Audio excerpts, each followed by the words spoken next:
I am so glad to introduce Dr. Paul Nison. He was with us last year, and he's one of the few people that I know that's totally raw.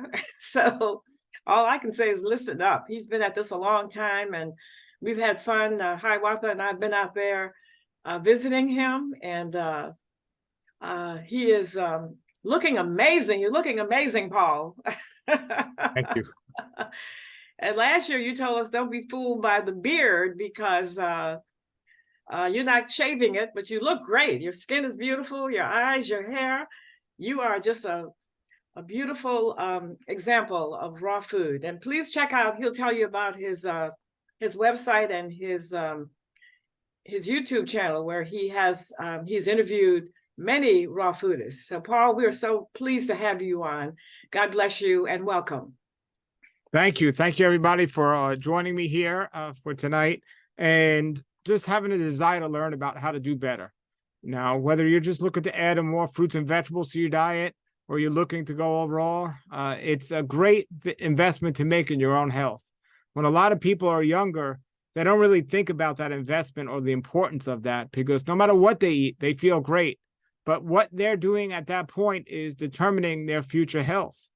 And we might be older than a young person, but still what we're doing now will determine our health years from now. The difference is a young person that's not eating healthy and not making that investment in their health, it will show up as some form of disease, maybe the beginning stages, the end stages, or the middle stage of a disease. However, when we're older, like we all are here, I think, those, I don't want to say mistakes, but lack of caring about that investment can determine really like not struggling with disease, but the difference between life or death. So, it's like when you make an investment, when you're investing with money, you could take more risk when you're younger. Well, when you're older, you got to be more careful in the type of investment you make. But when it comes to a health standpoint, it's kind of opposite. When you're younger, you don't have to take that investment risk or chance to see what's going to happen. You have more time. But when you're older, you need to make that investment immediately because this is our health and you can change your health around. I want to give you an example. One of the people I've interviewed in my book, because besides the great way that the lady just introduced the different men in my book and a concept of the book, and I'll talk about the book in a few moments, is Dr. Fred Bishey. Now, I interviewed Dr. Fred Bishey. Currently, he's 94 years old, or 95 years old, 94. He's been raw vegan for 60 years. He's in absolutely amazing shape. He's 100% raw vegan. And then I give you an example of my father. My father is 83 years old and not interested in health or nutrition at all. His health guru is the news. Whatever they say in the news, he does.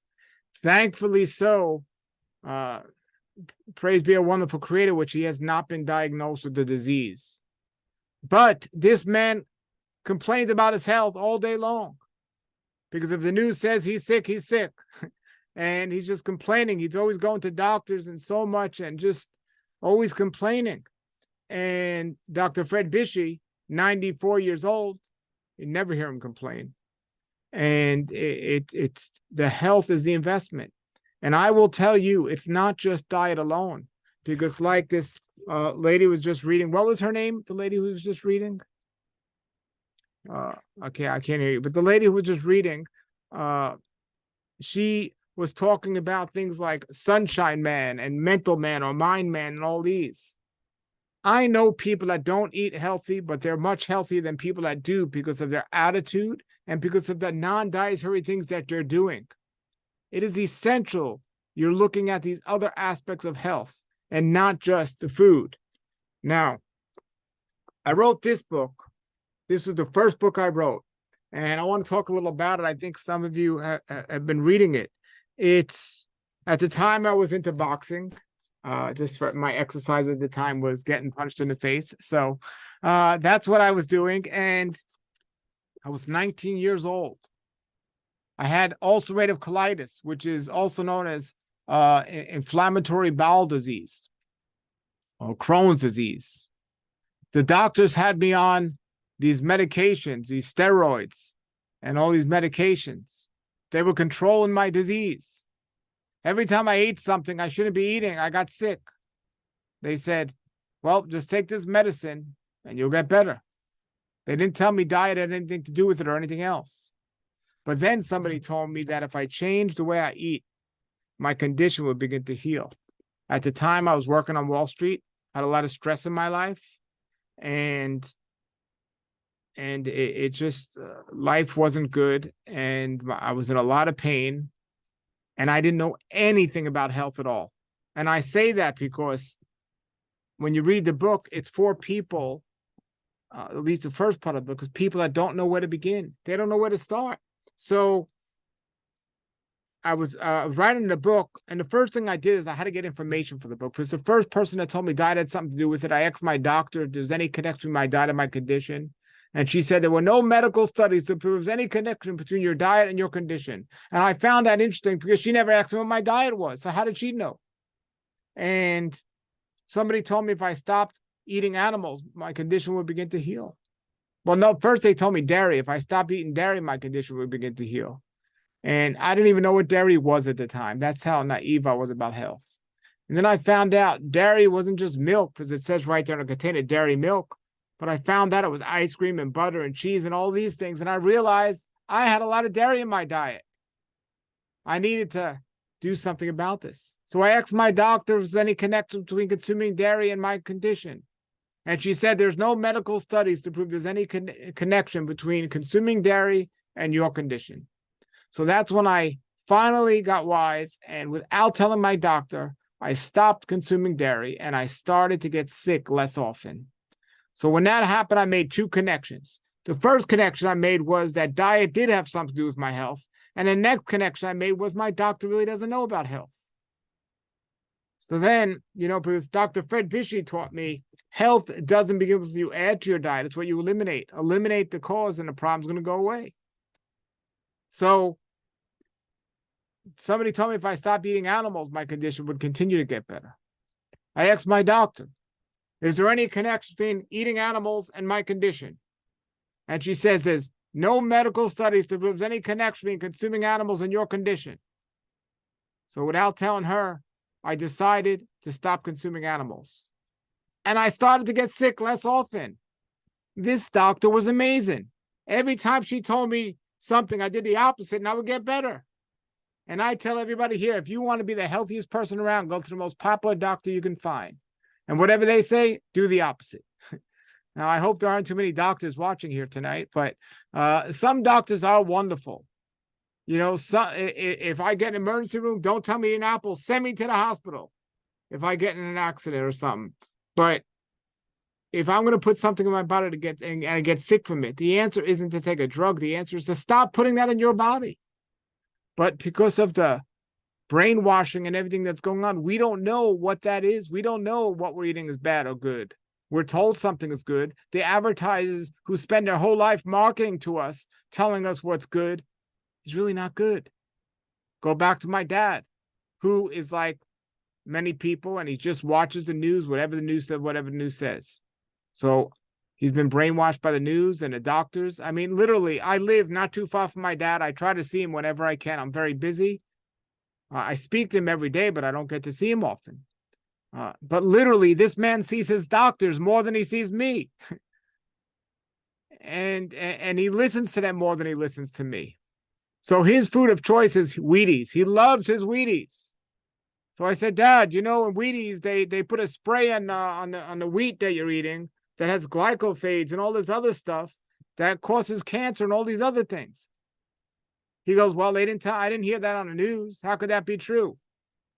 I said, who do you think's sponsoring the news? The people that are selling the Wheaties. And he said, that can't be true. So I said, Dad, in the health food store, they have the same exact wheat, the same exact style of food. It's in the same type of box, the same type of packaging, but it doesn't have these cancer-causing glycophages in there. I'll get you these so you don't have to eat those. And he says, is it called Wheaties? I said, no. He goes, well, I don't want it. I said, but Dad, it's the same ingredients. He goes, if it's not Wheaties, I don't want to hear about it. Now, I can guarantee you, if he turned on the news tonight and there was a big report that Wheaties causes cancer, he'd be calling me up the next day saying, I got to stop eating Wheaties. I've been telling this for years about this, and he just doesn't get it. Now, thankfully, he doesn't eat as bad as the standard American diet, but he doesn't eat good. He tells me all the time, he goes, I eat a certain amount of vegetables every single day. He eats vegetables. He can't even imagine eating vegetables raw. He doesn't even know what raw means. Like, he's like, how could you eat spinach raw? He tells me. I'm like, I eat it raw, but he cooks everything. He cooks everything, but he eats a lot of fruits and vegetables, but he doesn't, well, mostly vegetables, which contributes to him probably not being so sick, but he never gets organic food. He thinks it's a waste of money. He doesn't know the difference. He doesn't get it. So I try to reason with him. I said, Dad, let me go under your sink. Give me that can of roach spray under your sink. Dad, give me an apple. I'll spray the apple with this roach spray. Would you eat this? Absolutely not, because he saw me spray with roach spray. Don't worry, Dad. I'll just clean it up with the water, and then you could eat it. Would you eat it then? He said, absolutely not. I said, well, what do you think you're eating when you're eating unorganic food? That can't be true. Why not? Because I didn't hear about that on the news. This is the thinking. Unless you're wearing a white coat, pretty much people aren't going to listen to you. And I tried this out once. I put on a white coat and I walked into a Walgreens or something, one of those Walgreens or CVS's. And I was walking there with a white coat. And people started stopping me and asking me questions. Excuse me, is this good? Or what could I take for this? What could I take for that? So I'm thinking maybe I should be going to my dad's house in a white coat.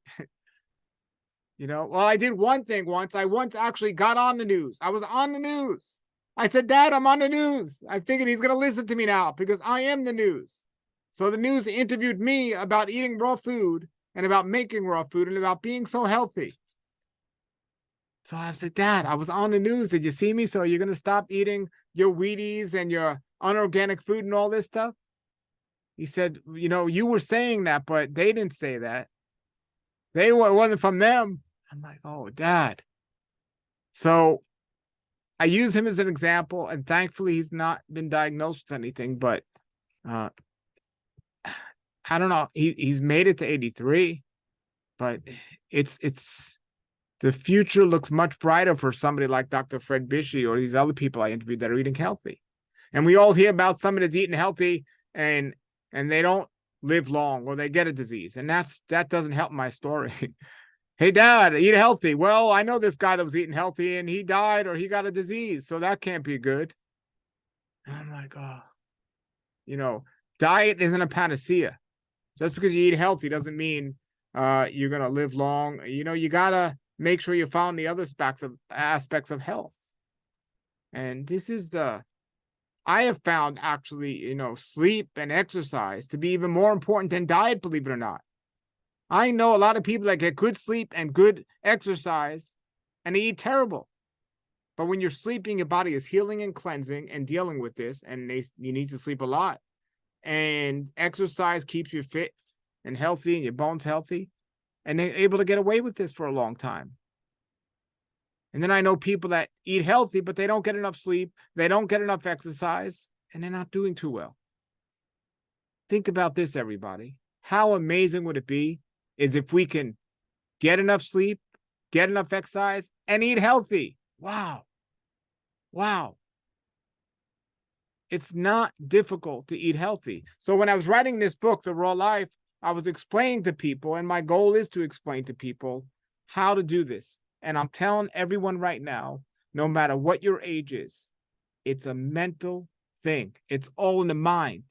Anyone has the power to pick up a fork or a chopstick or your fingers and eat food. They've taken away a lot of things we can do, and they try to take away a lot of things we do, but we still have the ability to go to the store or to grow our own food and to put that food in our own mouths. We need to think about what we're putting in our mouth, but more important, we need to think about what we're putting in our mind. Because if you think an apple or a banana is not enough to sustain you, that you need to have potatoes and meat, you've already been brainwashed. And that's the way society is. You know, you want to get people sick. I tell people I haven't had dairy for like 30 years and I think they're going to have a heart attack the way their response is. They're like, you got to get to a hospital. You need dairy to live. I'm like, I don't. I remember Dr. Fred Bishy told me once he went to this place in Canada and he was lecturing there. And there was somebody that didn't know who he was, but the guy thought he knew everything.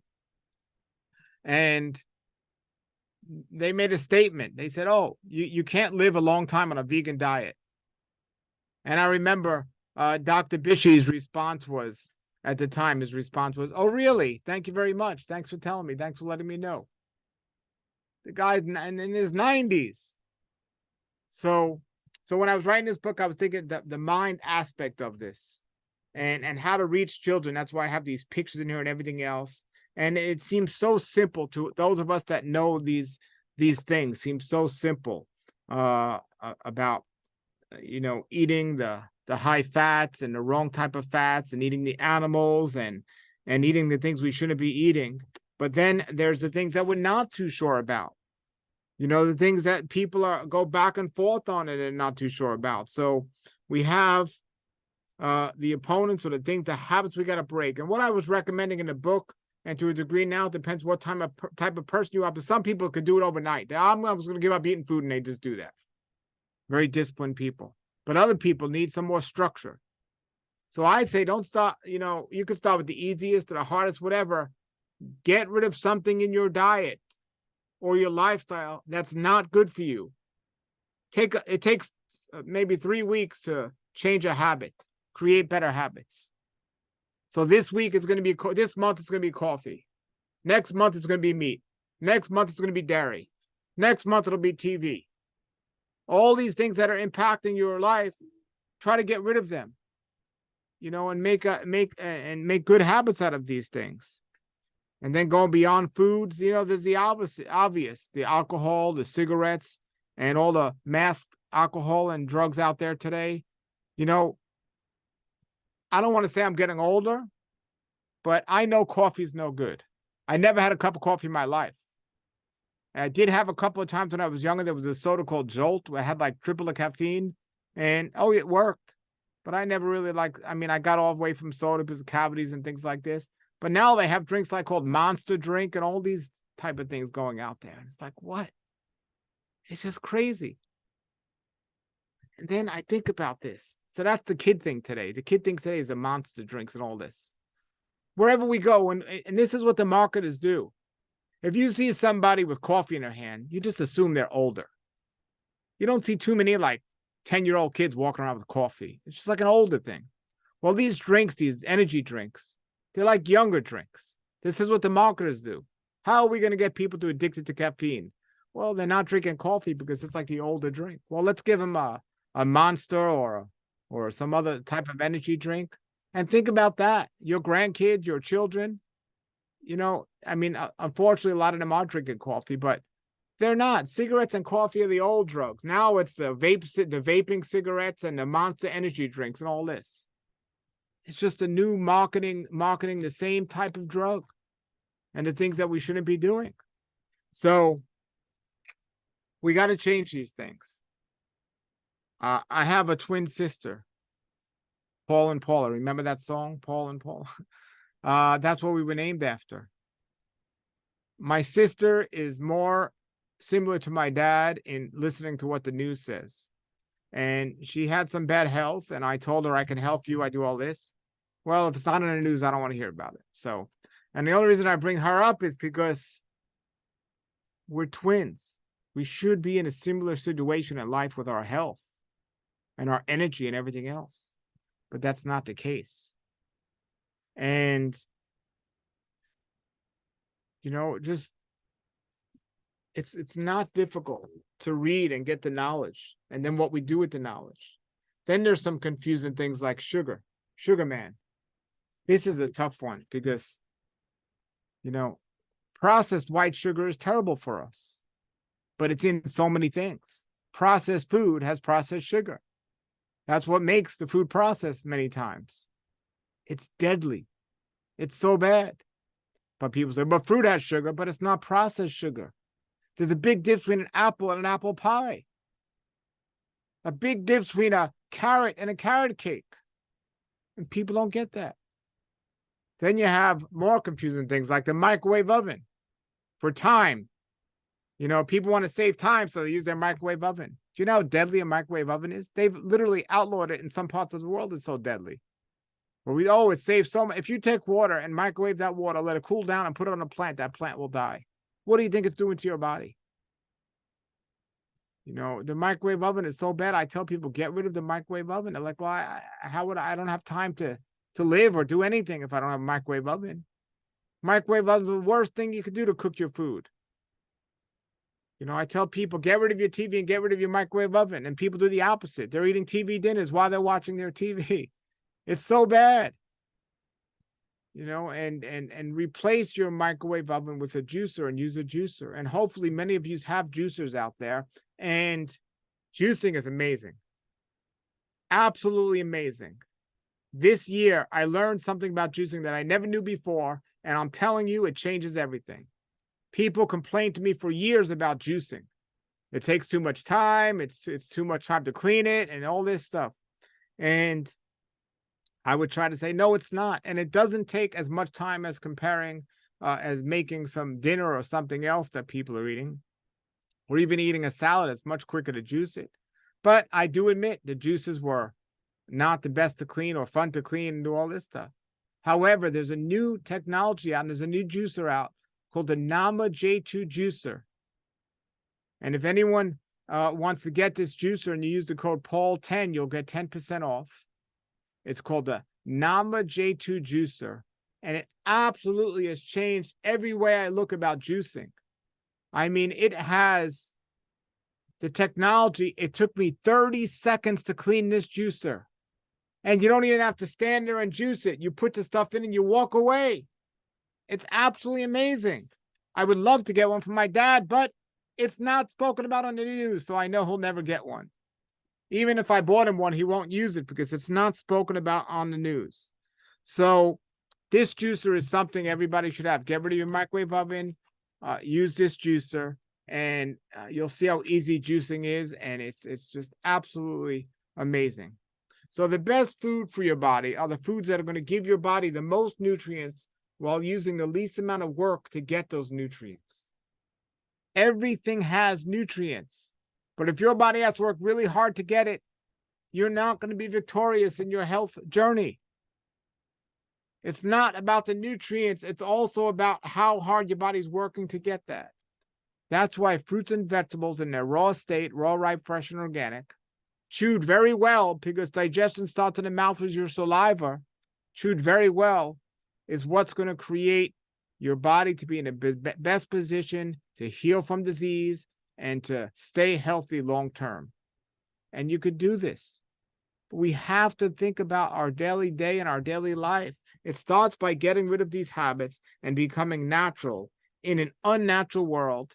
And we can do this at any age. I have recipes in this book because I remember when I first started making raw food, I wanted to become a raw food chef. So I bought this recipe book called Dining in the Raw by this lady named Rita Romano. And at the time, there weren't many raw food recipe books out there.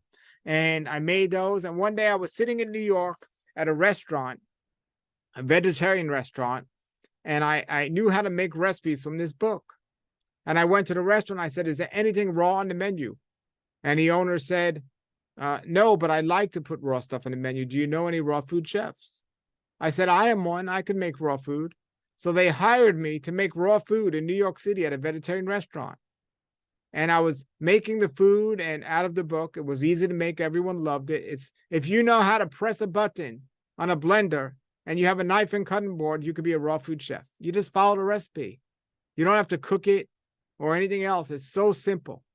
So I was making these raw food recipes. Then I ended up getting my own restaurant in New York, the world's biggest raw food restaurant ever to exist in New York, 2 floors, which is important because we had the world's biggest people in New York. So I had my restaurant there, and my sister was there, and it was near the World Trade Center at the time. You could actually see the World Trade Center from my from my restaurant. And I said to my sister, I'm a chef at a restaurant, my own restaurant. Come and visit. She said, you mean you make salads? I said, no, I make all these fancy dishes. I can make pizza, I can make lasagna, I can make all this just from raw fruits and vegetables. I told my dad, I work at a restaurant in New York. Come on down. You mean you make salads? It's not a salad joint. I mean, there's so many different types of raw food vegetables out there that are absolutely amazing. Yes, go to namwell.com for the juicer, J2. It's a J2 juicer, and put the code Paul10, and you can get 10% off for that juicer. So yes, it's absolutely crazy to thinking of people and what they have and what they're doing. And I've been doing this easily for a long time because I have no desire to eat cooked food, and I have no desire to feel sick or to feel bad. And I remember when I first wrote this book, I was living in Brooklyn, and a 4-story walk up, and each floor had 2 steps. So you had to go up 2 staircases to get to 1 floor. So it's 8 staircases to get to the 4th floor where I lived. So I printed this book up, the first copy, 5,000 books, 80 boxes of books. I think they were like 25 pounds for each box or something like this. And a big truck comes to my house with 80 boxes of books. And I'm like, how am I going to get these upstairs? There's no elevator in the building. And these 2 big drivers that were driving it says, we could help you. I said, well, thank you. That's very nice. They definitely weren't eating raw food diet, by the way. So I called, this was like maybe in 2000, so 20-something years ago. So Dr. Fred Bishop was in his 70s at that time. I called him up. By the way, there are interviews in the book that shared the experiences with these people from 20 years ago, and I still know, and many of them today, and are still eating raw. So I called Dr. Bishop. Can you come on over and help me with these books? Sure, I'll be right over there. So I start taking the books up with these 2 big guys. I get my box, 20 pounds. I go up the steps, come back down, and they're still walking in the building. I'm going up and down. Excuse me, can I get around you? I'm going up and down with all these boxes. And there, I never seen anyone sweat so much in my life. And it was the winter time. I was like, this is crazy. These guys were going up this. It was like they couldn't carry 20 pounds up. And I'm carrying bottles of water when I get my 5-gallon bottles of water and all these books and everything. And that's when I was only raw for like a year or so. It's crazy. And so Dr. Bishop comes over, and these guys, I don't know what happened to them. They like had a heart attack and left. They couldn't do it. They had to leave, and they left me there with $100 on the side of the road. And Dr. Fred Bishop was going up and down these steps just as fast as I was, if not even faster, at 70-something years old. You know, I couldn't call my dad unless I told him the doctor was visiting me and something was on the news. He wouldn't have come. But Dr. Fred Bishop came, and we got all these books, got them in my house, and it was wonderful. And a lot of these people on my channel, I still interview a lot of them. Dr. Doug Graham, he's still around, and Dr. Brian Clement from the Hippocrates Health Institute. And in the process of doing all this, writing the book and traveling all over, I met Hiawatha Chroma, who told me all about Ann Wigmore, and just I learned a lot from Hiawatha and keeping it simple and the food simple and all these other aspects of health. But the most amazing thing I learned from Hiawatha was the greatest health book ever written. I was doing a lecture at her place, and there was a man in the audience named Baruch, and I didn't know who he was, but he says, your book is the 2nd best health book I ever read. I said, what's the first? He goes, I'll only give it to you if you promise to read it. I said, I want to know about health. Does it talk about raw food? He said, absolutely. I said, does it talk about people living a long age? He goes, absolutely. Does it talk about people eating a vegan diet? Absolutely. Does it talk about people being healed from deadly disease? Absolutely. I want this book. What is this book? He handed me the Bible. He said, there it is. Up to that point, I never read the Bible. I only knew one verse in that Bible. It was Genesis 1:29. It said, the food for man is fruits and vegetables. Well, I read the book, and I understood all about spiritual health after reading that. And my life changed that day, standing there in front of Hiawatha, in front of this man, Baruch, wow, my life changed. Not only was I now interested in the physical health, but now I'm looking at the spiritual health. I started to realize about the spiritual warfare and all these different things. Where am I going to start reading this book? There's so much to read and everything else. I only knew about Genesis 1:29. Somebody said, read the Gospel of John.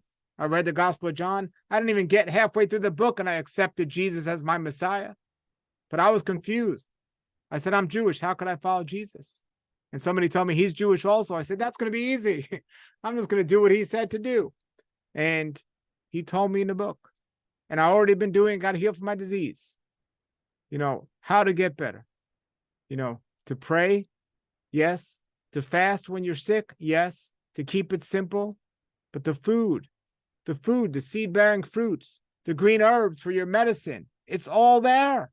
And I read this. I've been applying this to my life. Now I got the spiritual health to go along. This is amazing. Everyone's going to do this. Hey, Dad, I found the answer. I'm reading the Bible. I've accepted Jesus. Who's this? This is your son. But it wasn't on the news he was watching, so I'm still praying for him on every level. And, I'm surrounded by sick people all the time because they don't want to follow the information that can get us better. And I live this. I live this out. Anyone who has spent any time with me knows how I live, and I do things a little bit different now. I don't eat as much. I eat less often. And I got high quality food, the highest quality food, because I grow my own food, much of my own food. I have many fruit trees in my yard. I've got a garden with vegetables growing. And people say, well, you can do that, but we can't grow vegetables. Hiawatha told me one of the greatest things that from Manuel Big Moshe learned, everyone can grow vegetables in their kitchen, called sprouting. And I sprout all the time. As a matter of fact, I got some sunflower sprouts I'm about to juice in my Namatu juicer. And I'm going to drink it. And I'm going to call my dad. And I'm going to say, guess what? This isn't on the news, but my meal is much better than your 25 unorganic, your unorganic cooked vegetables that you're eating. And I don't have any complaints about my health. And I feel amazing. Then I'm going to call my sister up. And I'm going to tell her the same thing. And hopefully one day they get it. And that our eyes are open. But I'm here. I make myself available to help people. I make myself available to answer questions. And I'm happy to talk to all of you about this. And I'm so thankful for everything you're all doing and Moselle's doing to put together these events. And I'm here. So I have a lot to share, and I have so many videos on my site, but on my YouTube channel and my website, rawlifehealthshow.com. But I'll take some questions now while we still have some time. If I see there are some questions on the side, so I could take some of these questions. So let's see here. So somebody says here, here is another juicer option at a 229 price point. I have had the same Omega Juicer for 25 years. Check out the J4000 Omega Juicer. I have to disagree with this comment. I love Omega Juicers. I have an Omega Juicer, but I am telling you, after using the Nama J2 Juicer, I will not go back unless I have to, for some reason, to using another juicer, because it is so different in the way it juices and the technology. You literally put the stuff in and you walk away. And you come back and it's done. And in less than 1 minute, I can clean the juicer. It does make a difference in the consistency of somebody juicing. Now, I'm going to tell everybody, get whatever juicer you're going to use. Every juice is great. Omega's a great juicer, but most people don't continue to use a consistency for a long time because of the time it takes to clean and also the work it takes to get the juice. If you're going to do that, wonderful, but most people don't. The Nama J2 juicer, without a doubt, people are going to do that. And the thing is, at the price point it is, they take payments. You don't have to get it at one shot. You could break it up into payments on their website. So for every reason, this is why I recommend that, because it's going to keep people juicing in a long run. So that's why I do recommend that. And as a matter of fact, I have an $800 commercial Green Star juicer that I have that I've been using and absolutely love. My favorite juicer. It actually gets more juice than anything. It's wonderful. But after using the Namen J2 juicer, I'm selling my Green Star juicer. If anyone wants an $800 juicer for $300, contact me. But that's how satisfied I am with this. So somebody said yes, $50 a month they could get the juicer for. So let's see if we have another question here. Somebody says organic foods can be expensive. What are cost-effective options? Well, on my free channel on YouTube, you can see videos of me telling people how to eat cheaper or inexpensively.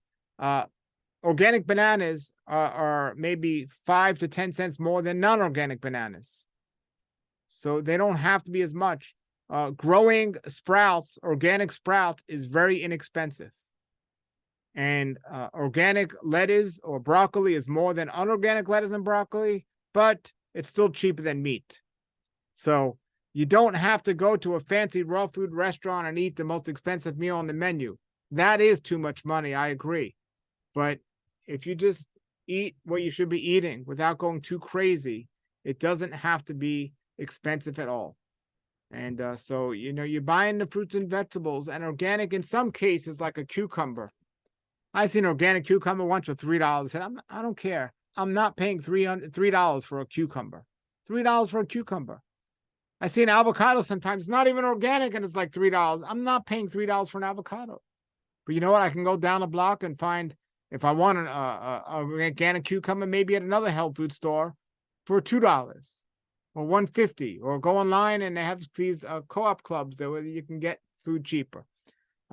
Celery I juice all the time. Celery is pretty inexpensive also. You see, it's not really expensive, the organic food, but it's more money than the unorganic. The unorganic super cheap, and there's a reason. So you might be able to buy a cucumber for 50 cents that's not organic, and one that's organic might be double that, $1. People are like, that's a lot of money for a cucumber. It's double the price for non-organic, but it's not really a lot when you think about it. See, when I buy my food, I like when I go to Costco. I like going to Costco. I don't know how many of you shop at Costco, but Costco is wonderful. Because when it gives you a sign, it breaks down how much the food costs per pound. So people say, oh, I'm not going to eat those blueberries for $5 a pound, but then they'll go and buy cheese for $20 a pound. It breaks it down per pound. But me, I will not pay $5 a pound for I don't think anything.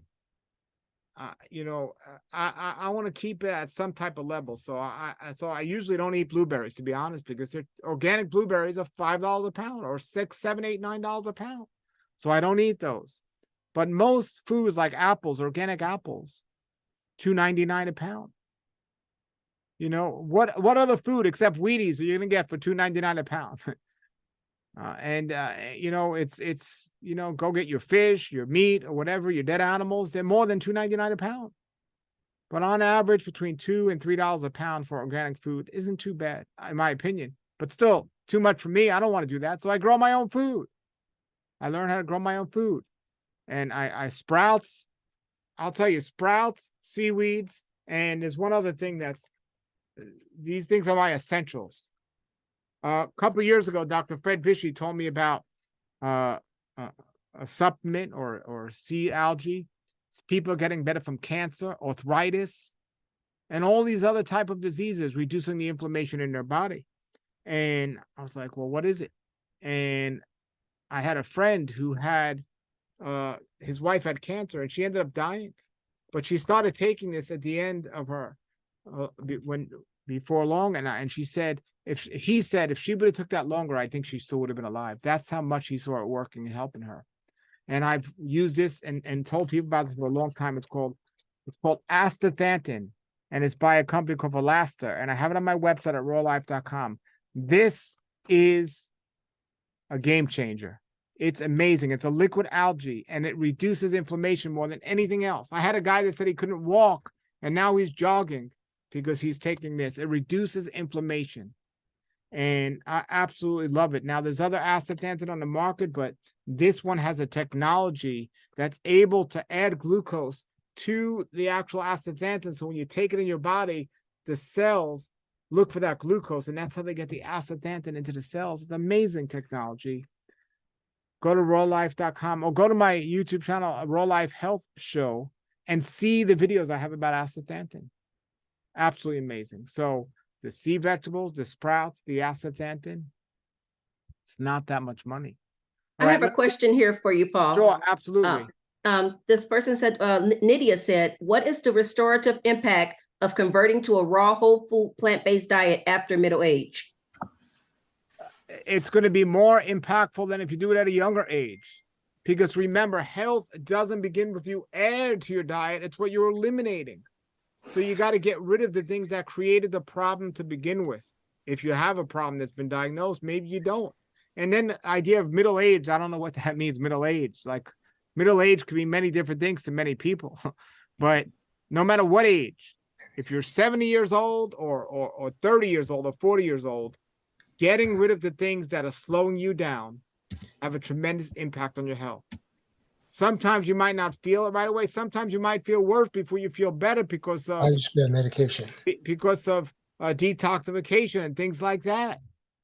But when you understand cleansing and fasting and healing, and it's a tremendously important. So if my dad, let's put it this way, if my dad decided, let's say I became a doctor and I was on the news and he decided to switch to a raw food diet. So let's say he switched to a raw food diet, he wouldn't be complaining anymore about his aches and pains. He wouldn't be complaining about his 83-year-old aches and pains that most people have, the arthritis in the hands and all that. I tell my dad, take this. You will not have arthritis pain if you take this. You won't have it. But he won't take it because I'm recommending to him. I sent this to my mother to take. She asked me for, she got it. She sent it back. I said, why didn't you get it back? She says, well, I don't see anywhere here where it's endorsed by the hospital or medical doctor. It's crazy. But it's tremendous difference is your question, your answer. All right, one more question. How would you rank resting, relaxing, learning man in order of importance and consideration?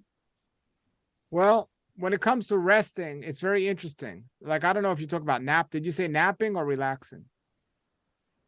She said relaxing, resting, relaxing. Okay, well, sleep is tremendously important. You want to make sure you get enough sleep. When you take your cell phone at night, you plug it in. So when you wake up in the morning, it's fully charged. If it's not fully charged, you're only going to have half a battery when you wake up, and you're only going to last half the amount of time. So the more sleep you get and the proper sleep you get, and I spoke about this the last time we met, the more energy you're going to have. Not stimulation, but energy. And if you're not getting enough sleep, you need to slow down, not take a drug like caffeine to stay awake and so on.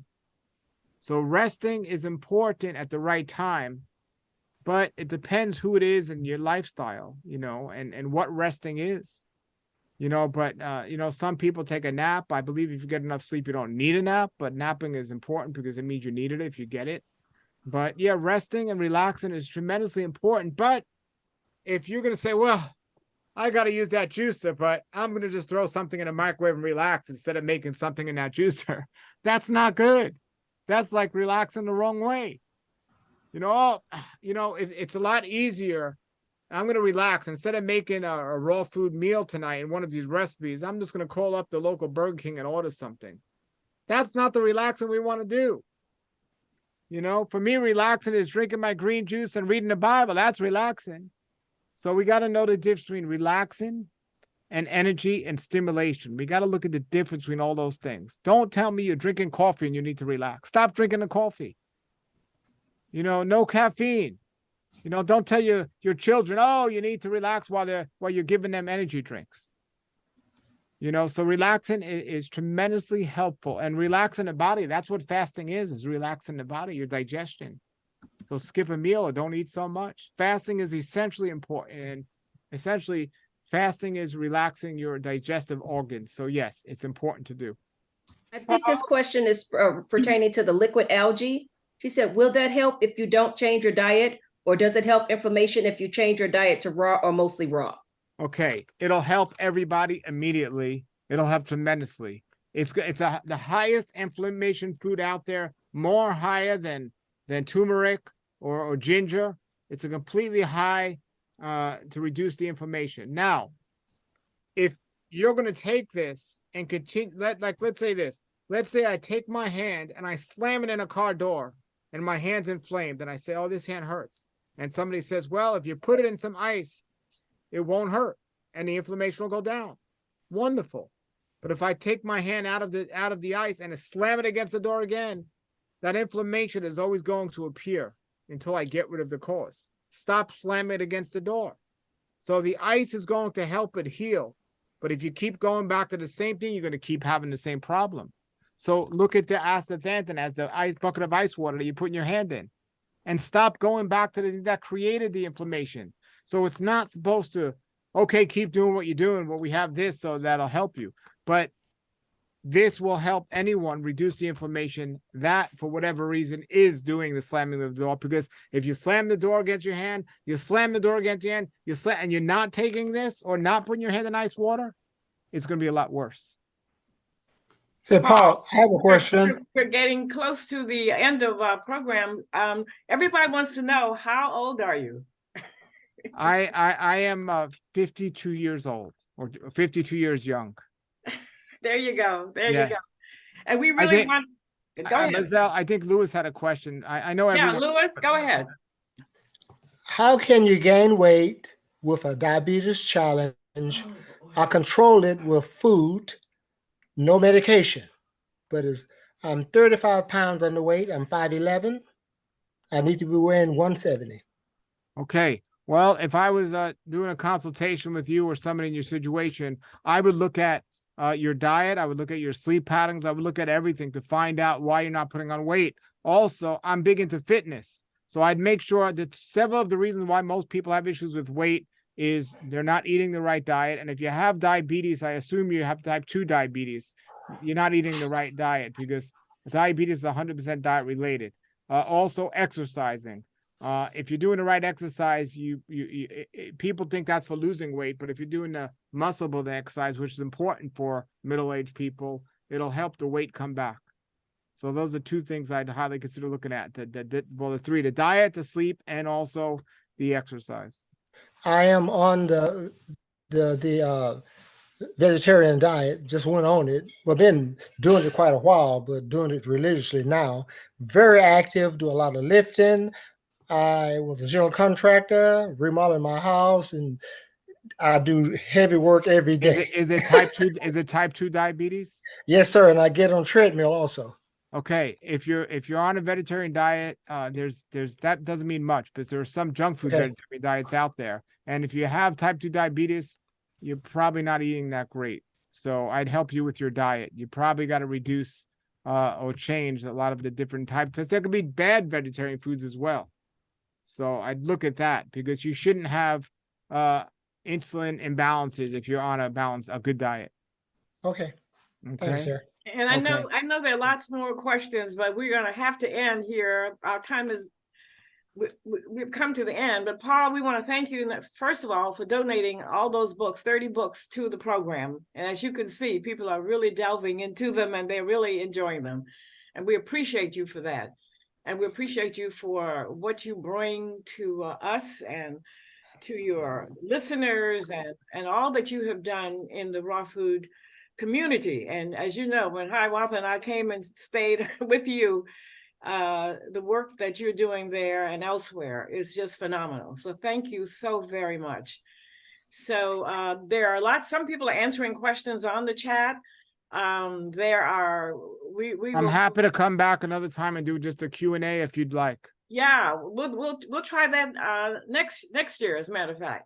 Okay, sounds good. Okay, God bless you. Next year, these people have questions that need answers. I'll come back. Okay, we'll do it this spring. We'll do it this spring. Okay. Okay, and everybody get on my channel so you could ask me questions there as well. Okay, that sounds